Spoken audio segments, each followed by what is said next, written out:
हजारों फूल बरसाओ मेरा महबूब, रेशमी जुल्फे ये शरबती आंखें। लाहौर में एक नाई की दुकान, जहां करीब 12 साल का एक बच्चा बड़ी शिद्दत से अपने ग्राहक के बाल काटते हुए कोई गाना गा रहा था।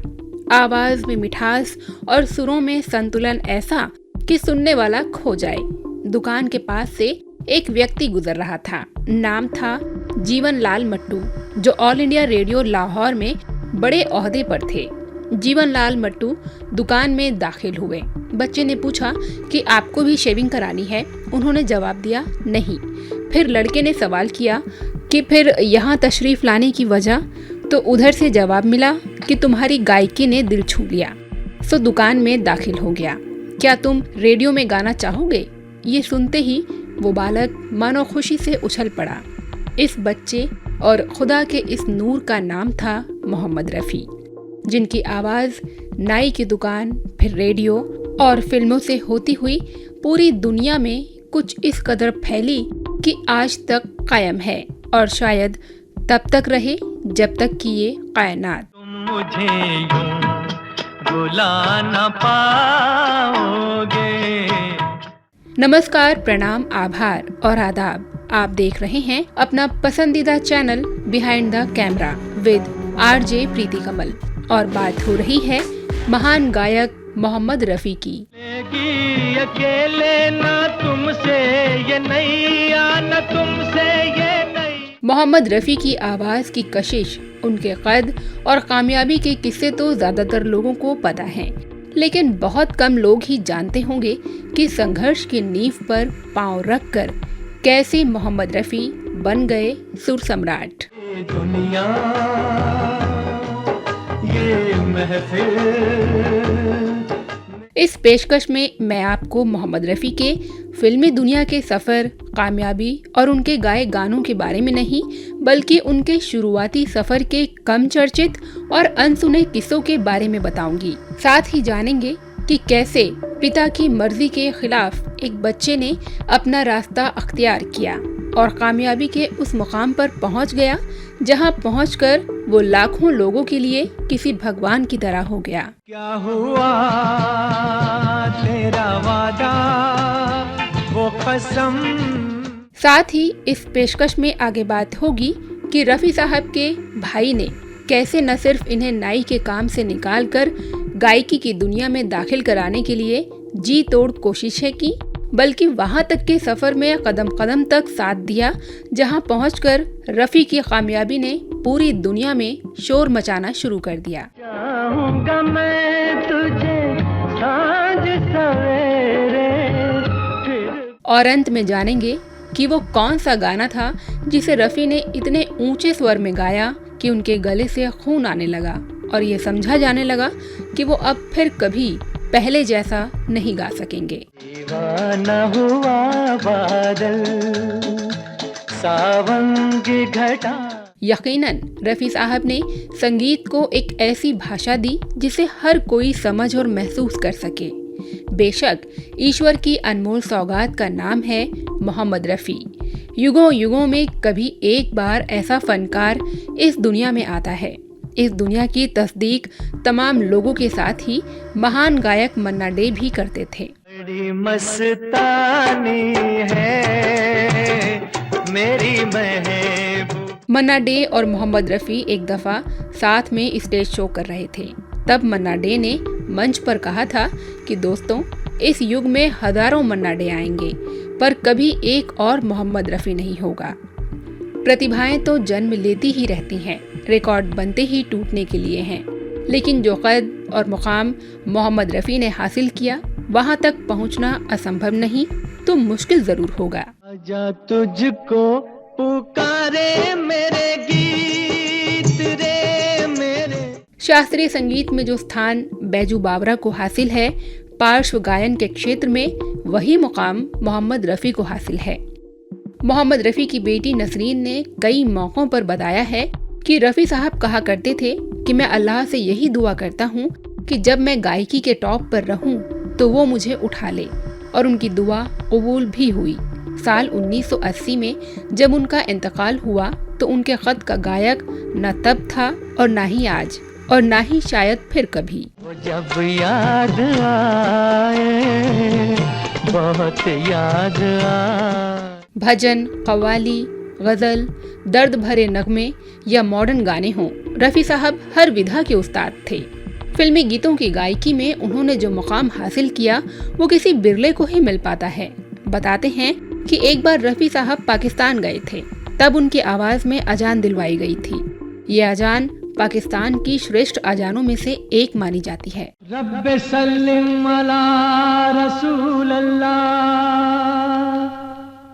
विनम्र और संत स्वभाव वाले मोहम्मद रफ़ी का जन्म अमृतसर के नज़दीक एक अनजाने से कोटला नामक गांव में 24 दिसंबर 1924 को हुआ था। इनके माता पिता पंजाबी सिख मुस्लिम थे। माँ अल्लाह राखी और पिता हाजी अली मोहम्मद के अलावा घर के अन्य लोग भी प्यार से रफ़ी को फीको कहा करते थे। कुल 8 भाई बहनों में रफ़ी दूसरे नंबर पर थे। रफ़ी के गांव कोटला सुल्तान सिंह की अधिकांश भूमि सिख किसानों की थी, जिसमें तमाम मुस्लिम समुदाय के लोग काम करते थे। दोनों समुदायों के बीच संबंध बेहद सौहार्दपूर्ण थे। बचपन में मोहम्मद रफ़ी स्थानीय लोक गायकों को सुनकर उनके जैसा गाने की कोशिश करते थे।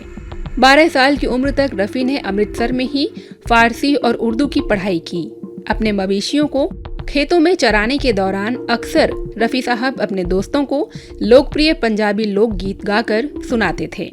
नहीं है चोर ते कि मैं झूठ बोलिया, कोई ना कि मैं कुफर तोलिया। ये संगीत के इतने रसिया थे कि जो कोई भी रास्ते से गाते हुए निकलता, नन्हे रफ़ी उसके पीछे पीछे हो लेते थे। एक बार ऐसे ही वे एक सूफी के पीछे इतने दूर चले गए कि घर वालों को उन्हें ढूंढने के लिए निकलना पड़ा। बचपन में उनकी गलियों से गुजरते फकीरों द्वारा गाए जाने वाले सूफी गीतों ने उन पर इतना गहरा असर डाला कि उनका संगीत की तरफ रुझान बढ़ता चला गया। वे अक्सर हजरत दातागंज बख्श की दरगाह पर भी जाते थे। सलाम अलैका या रसूल सलाम अलैका। रफ़ी संगीत के दीवाने थे, जबकि इनके पिता हाजी अली मोहम्मद संगीत के सख्त खिलाफ थे। इस वजह से वे चोरी छिपे ही गाते थे। मोहम्मद रफ़ी ने मजीठा की हवेलियों और अमृतसर के बाजारों में भी कुछ संगीत सुना था।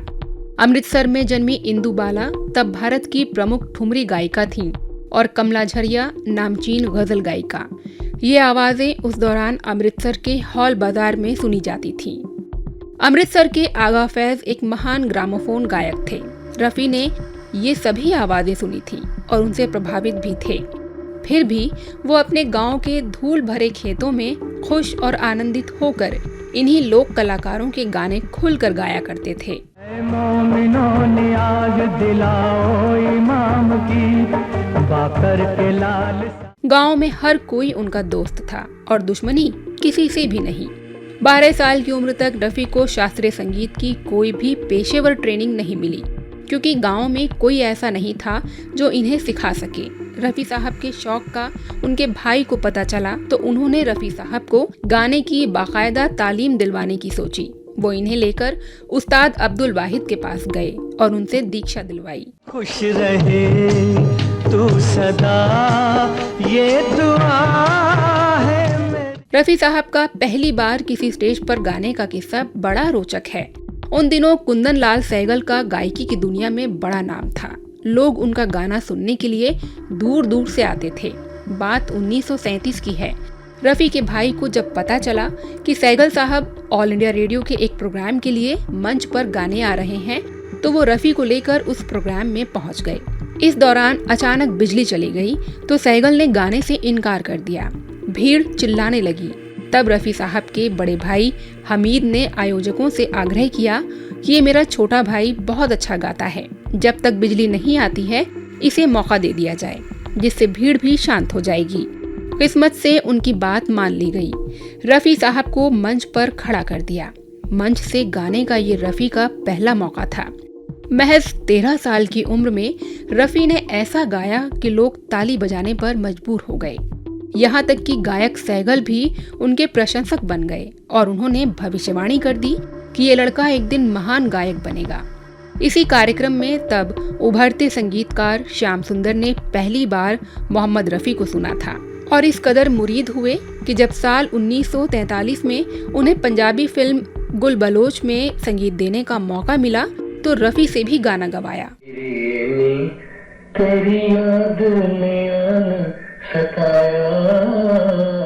रफ़ी साहब के पिता बेहतरीन खानसामा यानी शेफ थे।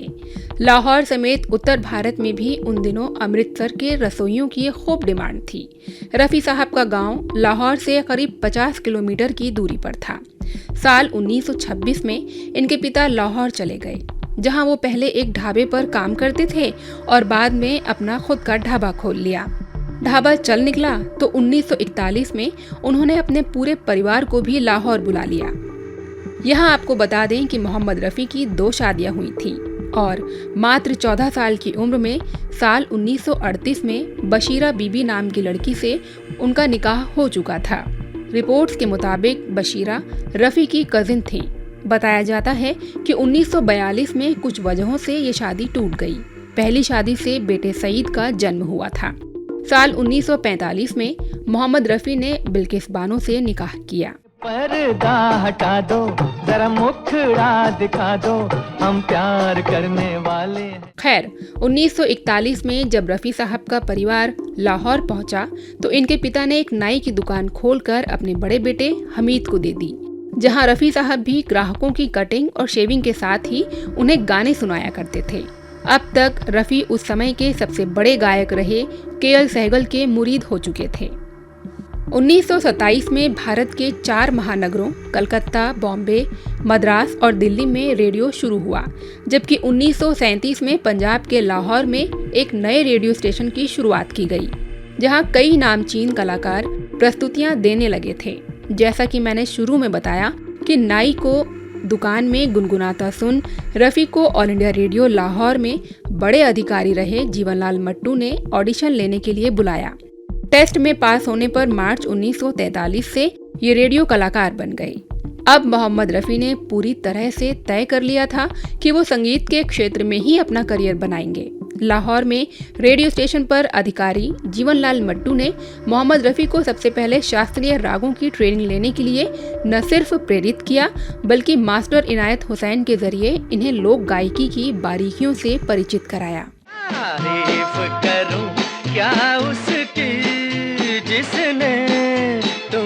मोहम्मद रफ़ी ने एक संगीत शिक्षक बुद्ध सिंह तान से भी बहुत कुछ सीखा, जिन्होंने प्रकाश कौर और सुरिंदर कौर को भी तैयार किया था। इसी दरमियान जब लाहौर रेडियो पर संगीत निर्देशक मास्टर गुलाम हैदर ने रफ़ी को सुना तो उन्हें इनकी आवाज़ बहुत पसंद आई। साथ ही उन्होंने रफ़ी को बम्बई आने के लिए प्रेरित भी किया। 1943 के अंत तक शमशाद बेगम, उमराव जिया बेगम और नूरजहां मुंबई पहुंच चुकी थी। मास्टर गुलाम हैदर की दूसरी कॉल पर मोहम्मद रफ़ी ने 1944 में लाहौर से बॉम्बे जाने का फैसला किया। लाहौर में रेडियो कलाकार के तौर पर मोहम्मद रफ़ी जो भी कमाते वो ज़्यादातर उनके दोस्तों और मुरीदों पर खर्च हो जाता था। आपको जानकर हैरानी होगी कि 1944 में मोहम्मद रफ़ी अपने बड़े भाई हमीद के साथ जब फ्रंटियर मेल से मुंबई के लिए रवाना हुए तो इसके चालू डिब्बे में यात्रा कर रहे थे, क्योंकि रिजर्वेशन कराने के पैसे का इंतजाम नहीं हो पाया था। लाहौर से 2 दिनों की थका देने वाली यात्रा करके रफ़ी अपने भाई के साथ मुंबई पहुंचे। रफ़ी साहब को नामचीन गायक बनाने के लिए बड़े भाई हमीद साहब इसलिए भी मुंबई आए थे ताकि इन्हें कोई परेशानी ना हो। दोनों भाइयों ने मुंबई पहुंचकर भीड़ भाड़ वाले भिंडी बाजार इलाके में एक 10 बाई 10 फीट का कमरा किराए पर लिया। कवि तनवीर नकवी ने रफ़ी को अब्दुल रशीद कारदार, महबूब खान और अभिनेता निर्देशक नज़ीर जैसे फिल्म निर्माताओं से मिलवाया। संगीत निर्देशक श्याम सुंदर भी लाहौर से मुंबई पहुंच चुके थे। उन्होंने रफ़ी को फिल्म गांव की गोरी में जी.एम. दुर्रानी के साथ एक डुएट गाने का मौका दिया, जो रफ़ी का किसी भी हिंदी फिल्म में पहला रिकॉर्ड किया गया गीत बना। दिल हो काबू में तो दिलदार की ऐसी है। 1944 में नौशाद के संगीत निर्देशन में रफ़ी ने अपना पहला गीत ए.आर. कारदार की फिल्म पहले आप में गाया। हालांकि इस गाने में वो कोरस टीम का हिस्सा थे। इस गाने से जुड़ा एक किस्सा बहुत मशहूर है। दरअसल जब इस गाने की रिकॉर्डिंग हो रही थी तो नौशाद ने देखा कि मोहम्मद रफ़ी के पैरों से खून निकल रहा है। दरअसल इस गाने में देशभक्ति का साउंड इफेक्ट देने के लिए सभी सिंगर्स को मिलिट्री जूते पहनाए गए थे ताकि असली आवाज रिकॉर्ड की जा सके। गाना रिकॉर्ड होने के बाद नौशाद रफ़ी के पास पहुंचे और कहा कि तुम्हारे पैरों से खून निकल रहा है। तब रफ़ी ने बताया कि जूते बहुत सख्त और टाइट होने के चलते उनके पैर जख्मी हो गए हैं और खून निकल रहा है। अपनी गायकी के शुरुआती दिनों में रफ़ी नौशाद के संगीत निर्देशन वाली कई फिल्मों में कोरस टीम का हिस्सा रहे। हम हैं हिंदुस्तान हमारा, हिंदू मुस्लिम दोनों की आंखों का तारा। बताया जाता है कि एक बार रफ़ी फिल्म शाहजहां के गाने की रिकॉर्डिंग के लिए एक स्टूडियो पहुंचे। के.एल. सहगल इस गाने के लीड सिंगर थे, जबकि रफ़ी कोरस टीम का हिस्सा। उस दिन गाने की रिकॉर्डिंग पूरी नहीं हो सकी। सबको अगले दिन आने के लिए कह दिया गया। सब चले भी गए, लेकिन रफ़ी वहीं स्टूडियो में बैठे रहे। तब इन्हें देख नौशाद ने कारण पूछा तो जवाब मिला कि घर जाने के पैसे नहीं थे, इसलिए सोचा कि यहीं कहीं सो जाऊंगा क्योंकि कल फिर आना है। तब नौशाद ने कहा कि तुम अगर बता देते तो तुम्हें एडवांस कुछ पैसे मिल जाते। तो रफ़ी का जवाब था कि हुजूर, बिना रिकॉर्डिंग पूरी हुए कैसे मेहनताना मांग लेता। ये जवाब सुनकर नौशाद साहब बहुत खुश हुए और इन्हें दुआ भी दी। सपनों की रानी, रूही रूही रूही रूही रूही। मोहम्मद रफ़ी ने 1944 से 1946 के बीच कई फिल्मों में गाने गाए, लेकिन उन्हें इस दौरान मुनासिब पहचान नहीं मिली। हालांकि उन्हें इन गानों के लिए अच्छी फीस मिलती थी। इसी दौरान रफ़ी ने बॉम्बे के पंजाबी समुदाय की महफिलों में भी निजी तौर पर गाया। मोहम्मद रफ़ी को पहला बड़ा ब्रेक 1946 के अंत में फिल्म जुगनू में मिला। दिलीप कुमार और नूरजहां स्टारर ब्लॉकबस्टर ये फिल्म रफ़ी को भी कामयाबी दिलाने के लिए जानी जाती है। इस फिल्म का निर्देशन सैयद शौकत हुसैन रिजवी ने किया था और तनवीर नकवी इसके गीतकार थे, जबकि फिरोज निजामी द्वारा संगीत दिया गया था। फिल्म के सभी बड़े कलाकार मूल रूप से लाहौर से जुड़े थे। इस समय तक नूरजहां लीड फीमेल एक्ट्रेस और सिंगर के तौर पर स्थापित हो चुकी थी। इस दौर में अभिनेत्री और गायिका सुरैया से उनका कड़ा मुकाबला था। 1946 तक नूरजहां सिंगर जी.एम. दुर्रानी के साथ ज्यादातर गाने गाती थीं, लेकिन फिरोज निजामी ने उनके विकल्प के रूप में मोहम्मद रफ़ी को सामने ला दिया। 1947 के शुरुआती महीनों में फिल्म जुगनू के एक गाने की रिकॉर्डिंग के लिए मोहम्मद रफ़ी स्टूडियो पहुंचे, जहां नूरजहां पहले से ही मौजूद थीं। रफ़ी को काफी टाइट कपड़े पहना देख नूरजहां जोर से हंस पड़ी। बॉम्बे में नया नया आया ये गायक स्टार गायिका नूरजहां के सामने उनके साथ डुएट गाने के लिए खड़ा था। तेरा जलवा जिसने देखा, तेरा जलवा जिसने देखा, हाँ तेरा जलवा जिसने देखा। नूरजहां की हंसी देख मोहम्मद रफ़ी घबरा गए। तब इस गायिका ने मुस्कुराते हुए उनसे कहा कि आखिरकार तुम भी लाहौर से बॉम्बे आ ही गए, बताओ लाहौर के क्या हालात हैं। रफ़ी ने जवाब दिया कि वहाँ अभी तक तो सब ठीक है, लेकिन हालात बिगड़ने की आशंकावश लोगों को अपने बच्चों की फिक्र है। मोहम्मद रफ़ी की मासूमियत भरी बातें सुनकर स्टूडियो में मौजूद सभी लोग हंस पड़े। इस ऑर्केस्ट्रा के अधिकतर सदस्य पंजाबी थे और मोहम्मद रफ़ी की काबिलियत से वाकिफ थे। सबने रफ़ी को काफ़ी प्रोत्साहित किया और इस रिकॉर्डिंग में उन्होंने नूरजहां के साथ बेहतरीन परफॉर्मेंस दी। दरअसल इस गाने की रिकॉर्डिंग पूरी होने के बाद मोहम्मद रफ़ी को अपने परफॉर्मेंस को लेकर कुछ शक था, इसलिए वो रीटेक चाहते थे, लेकिन संगीत निर्देशक ने कहा कि बिल्कुल ठीक है। एक बार आप भी सुनिए उस गीत को। यहाँ बदला वफा का बेवफाई के। 1947 में जब ये फिल्म रिलीज हुई तो यही डुएट सॉन्ग सबसे ज्यादा पसंद किया गया। इस बड़ी कामयाबी के बाद मोहम्मद रफ़ी ने कभी भी पीछे मुड़कर नहीं देखा। रफ़ी की कामयाबी का अंदाजा इस बात से भी लगाया जा सकता है कि तब एक गाने की रिकॉर्डिंग के लिए नूरजहां 500 रुपए फीस लेती थी। जुगनू फिल्म के इस गाने की कामयाबी के बाद मोहम्मद रफ़ी की फीस भी प्रति गाने 500 रुपए हो गई थी। कम लोगों को ही पता है कि 40 के दशक के मिड में रफ़ी 2 फिल्मों के 2 गानों में एक्टिंग करते भी नजर आए थे। साल 1945 में आई फिल्म लैला मजनू के गाने तेरा जलवा जिसने देखा और 1947 की फिल्म जुगनू के वो अपनी याद दिलाने को गानों में स्क्रीन पर दिखाई दिए थे। आशिक जो हुए थे हम उन पर दिन रात लगाते थे। 1947 में भारत पाकिस्तान के बंटवारे के बाद मोहम्मद रफ़ी ने भारत में ही रहने का फैसला किया और अपने परिवार के बाकी सदस्यों को भी मुंबई बुला लिया। वहीं तब की मशहूर गायिका नूरजहां पाकिस्तान चली गईं। अब तक रफ़ी साहब मुंबई के भिंडी बाजार स्थित चौल में ही रहते थे। लाहौर से परिवार मुंबई शिफ्ट हुआ तो परेशानी होने लगी। वो सुबह 3:30 बजे उठकर रियाज करते थे और इसके लिए वे मरीन ड्राइव तक पैदल जाते थे, क्योंकि वो नहीं चाहते थे कि उनके रियाज की वजह से परिवार के लोगों की नींद खराब हो। मरीन ड्राइव पर एक्ट्रेस सुरैया का घर था। जब उन्होंने कई दिनों तक रफ़ी को रियाज करते हुए देखा तो उन्होंने पूछा कि वो यहाँ क्यों रियाज करते हैं। तब रफ़ी ने अपनी परेशानी बताई। इसके बाद सुरैया ने अपने घर का एक कमरा रफ़ी को रियाज करने के लिए दे दिया था। रफ़ी को जब काम मिलने लगा तब उन्होंने कोलाबा में फ्लैट खरीद लिया, जहां वो अपने 7 बच्चों के साथ रहते थे। गंगा की मौज में जमुना का धारा हो रहेगा। नूरजहां के पाकिस्तान जाने के बाद सुरिंदर कौर, गीता दत्त और लता मंगेशकर जैसी नई नवेली गायिकाओं को मौके मिलने शुरू हुए। रफ़ी ने लता के साथ अपना पहला गीत 1947 में रिकॉर्ड किया था और इस फिल्म का नाम था शादी से पहले। चलो हो गई तैयार।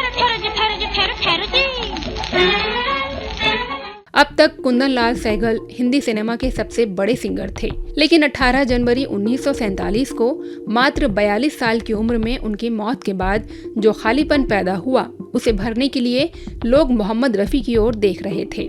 सहगल साहब के खालीपन को भरने में लंबा वक्त लगा। बहुत सारे संगीत निर्देशक रफ़ी की गायकी को निखारने के लिए आगे आए। मोहम्मद रफ़ी, जो खुद सहगल साहब को अपना आदर्श मानते थे, धीरे धीरे उनके खांचे में कुछ बैठने लगे थे। साल 1948 में एक फिल्म रिलीज हुई, नाम था शहीद। पाकिस्तान जाने से पहले इस फिल्म का संगीत तैयार किया था गुलाम हैदर ने।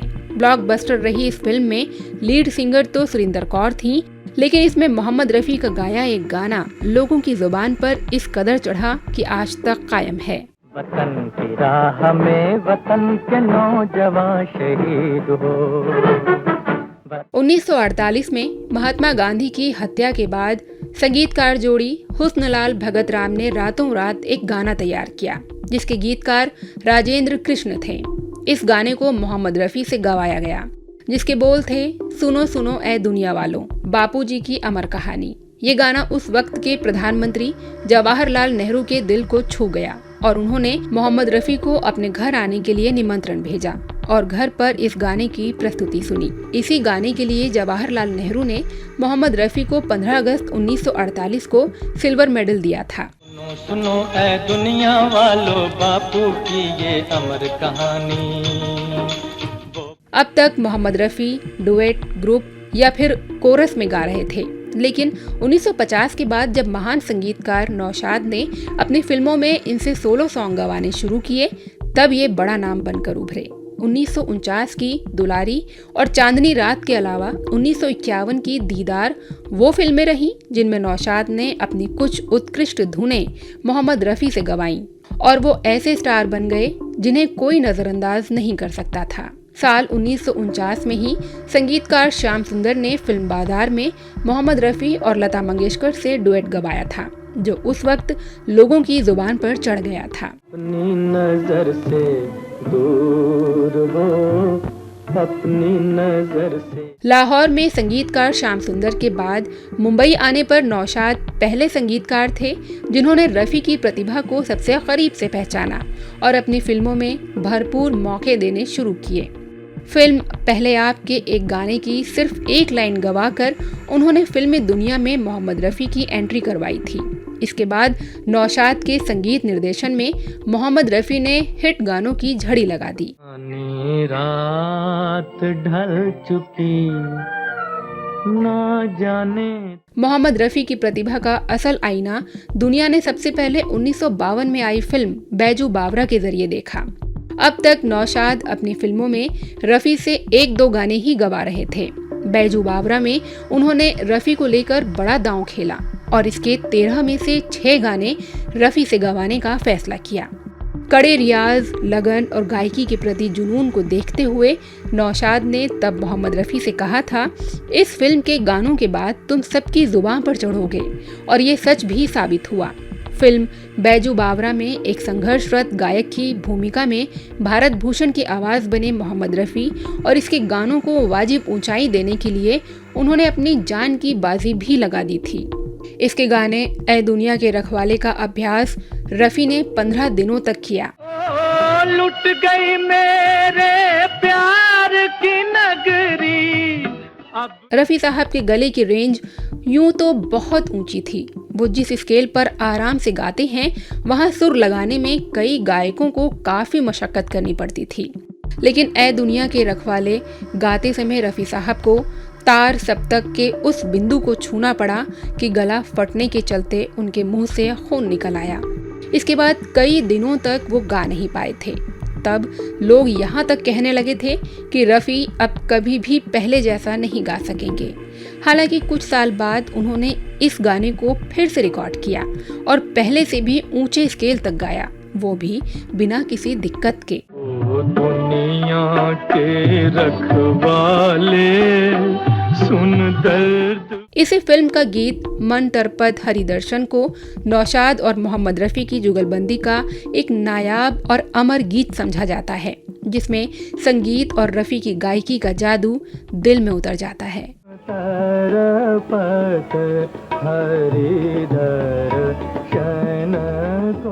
जैसा कि नौशाद ने कहा था कि इस फिल्म के बाद न सिर्फ रफ़ी हर किसी की जुबान पर थे, बल्कि लोगों को सही मायने में उनकी प्रतिभा, गायकी का सामर्थ्य और रेंज का असल अंदाजा लग सका। मोहम्मद रफ़ी और नौशाद ने बैजू बावरा के बाद आगे चलकर कोहिनूर, मदर इंडिया, मुग़ल आज़म, आन, गंगा जमुना, मेरे महबूब, राम और श्याम, पाकीज़ा जैसी अनेक फिल्मों के जरिए दुनिया को गीत संगीत के अनमोल खजाने से नवाजा। ये रिश्ता सिर्फ संगीत तक ही नहीं था। रफ़ी साहब की बेटियों का निकाह भी नौशाद ने पढ़वाया था। फिल्म बैजू बावरा के बाद मोहम्मद रफ़ी सबसे बड़े प्लेबैक सिंगर के तौर पर उभरे। इसके बाद तो फिल्मों में गाने के लिए इनके पास ऑफर्स की भरमार हो गई। शायद ही उस दौर का कोई बड़ा संगीतकार हो जिसने रफ़ी साहब से ना गवाया हो। लुट गई मेरे प्यार की नगरी, अब तो मोहम्मद रफ़ी के आगे की करियर की कहानी, कुछ और दिलचस्प किस्से और कहानियाँ अगर आप सुनना और जानना चाहते हैं तो कमेंट करके ज़रूर बताइएगा। मैं इसके आगे का किस्सा आपको सुनाऊंगी। अब मुझे यानी आरजे प्रीति कमल को दीजिए अनुमति। आपसे फिर होगी मुलाकात। नमस्कार।